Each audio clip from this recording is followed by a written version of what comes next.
Well, there ain't no stopping us now. There ain't no stopping you now. And you know why? I got a plant in the audience. Because you are the light. What does that mean, you are the light? It means everything that God is, you are. You are divine wisdom. You are divine love. You are divine joy. You are divine abundance.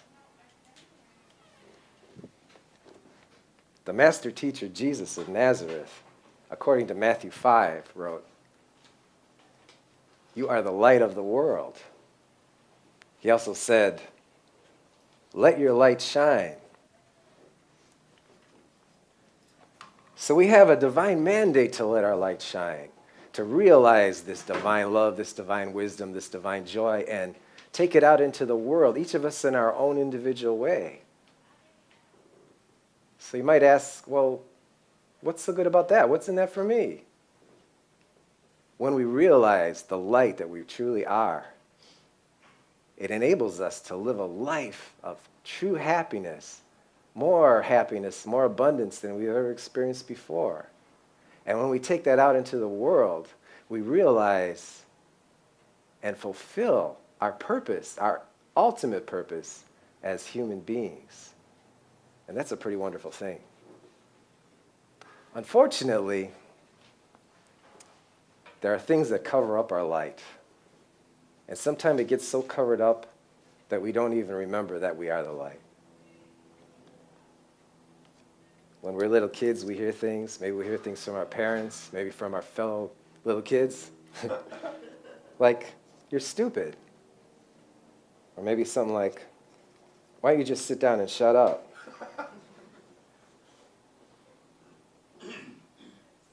"You're too fat. You're too skinny. You're too short. You're too tall." We get a little older and we're in school. We hear things from our teachers sometimes, from our fellow classmates. When I was in junior high, I was kind of ostracized by some of my classmates. They were into athletics a lot. I was into music. It was around the time of the Beatles. And so I started wearing the mod fashions from London. I'm giving away my age, but you know. So a lot of them would make fun of me. They'd call me Far Out Dan, you know. And I was kind of an extrovert. I was kind of a wisecracking kid, but after that started happening for a while, I started to clam up a little bit, and I didn't talk as much as I used to before, so I was covering up my light a little bit more. As we get into adulthood and we work and we have families and all that, sometimes we pick up the mass consciousness that says things like, you know, life's a struggle. It takes all your energy just to make it. Why don't you forget about those lofty dreams you had before? Just try to survive. It's all these things, and pretty soon this light is pretty covered up. But sometimes we have little insights. We remember the light. Or sometimes we do spiritual practices, spiritual study, or we come to a spiritual community like this and we remember. Because it's always there for us to remember. So then we start to think, well, how can I get rid of some of these blocks and shine my light more and realize my light more? Sometimes we're tempted to have a tendency to make it into a battle. You know, like, I got to get rid of these things. These things are bad. I got to get rid of them. So we push up against them. We fight them. But there's a saying, what we resist persists. And so we push against them. They stick here even more. So that's not the answer. So how do we do it? Loving awareness. We take this actual light that we are, and we see one of these negative, erroneous thoughts come up, and we shine the light right on it. And the true nature of this light is love, so when we shine our awareness, we're actually shining love on this negative thought. And that dissolves it. It transmutes it into love because it's energy. So it starts to fade away. And then our light shines a little bit more.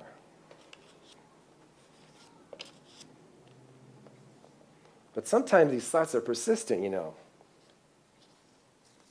They'll fade away, and then they'll come back. Maybe something will trigger them. Maybe somebody will say something, or a certain person will come that we haven't seen before, and it'll come right back. So it takes a little more sometimes. We have these spiritual tools in Unity called denials and affirmations that we can use on those kind of thoughts. Now, denial in Unity isn't denial like in the world of psychology when you're just kind of ignoring the fact that something's there. It's more like we acknowledge that the fear is there, whatever the negative thought is, but we deny that it has any power over us.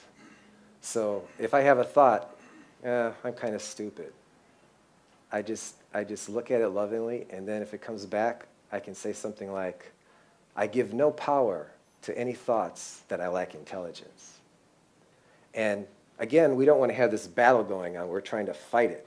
So we do the denial very gently. Charles Fillmore, one of the co-founders of Unity, wrote in the book Dynamics for Living, make denials as though you were gently sweeping away cobwebs.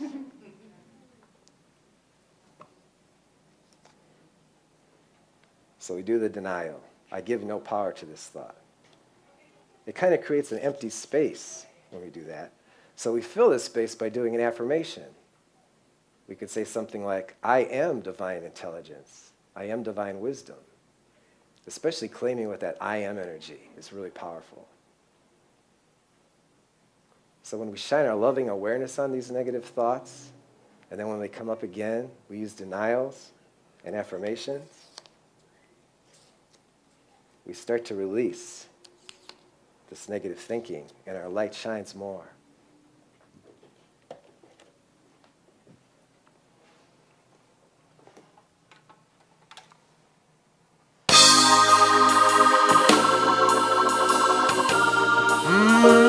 That's right.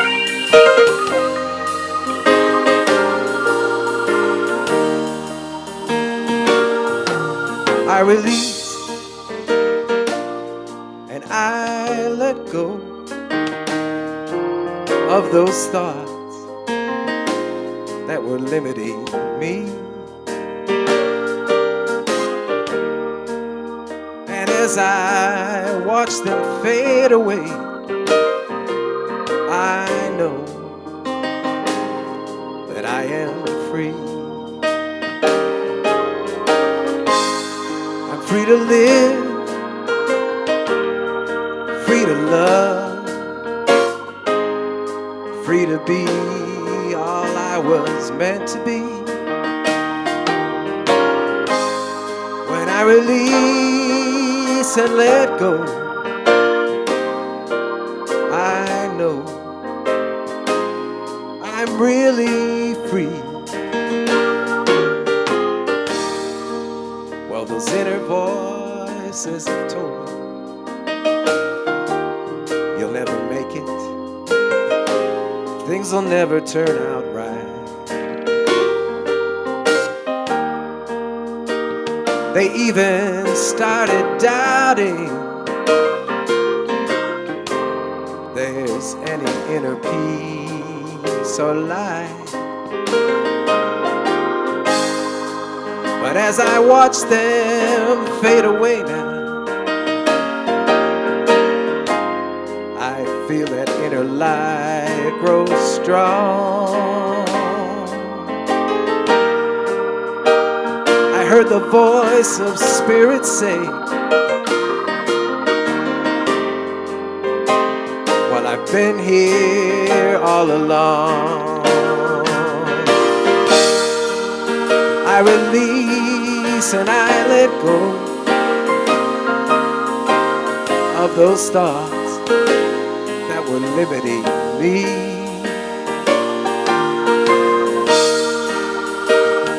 And as I watch them fade away,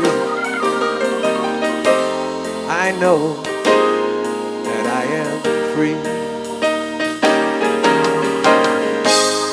I'm free to live, free to love, free to be all I was meant to be. As I release and let go, I know I'm really free. You know, there are voices of limitation from where I've come from and where I've been, saying you'll never have abundance, you'll never have love, never even have a friend. When I release and let go of them, reassuring spirit appears. The creative power of God wants every good for me all through the year. As I release and let go,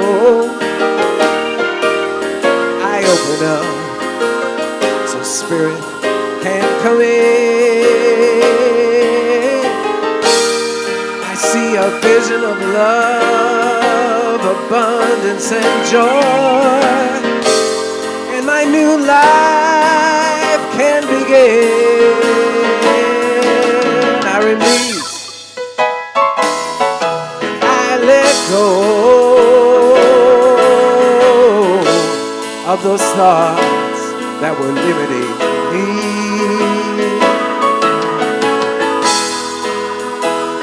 And as I watch them fade away, I know that I am free. I'm free to live, I'm free to love, free to be everything I was meant to be. As I release and let go, I know I'm really free. When I release and let go, I know I'm really free. Yeah, yeah.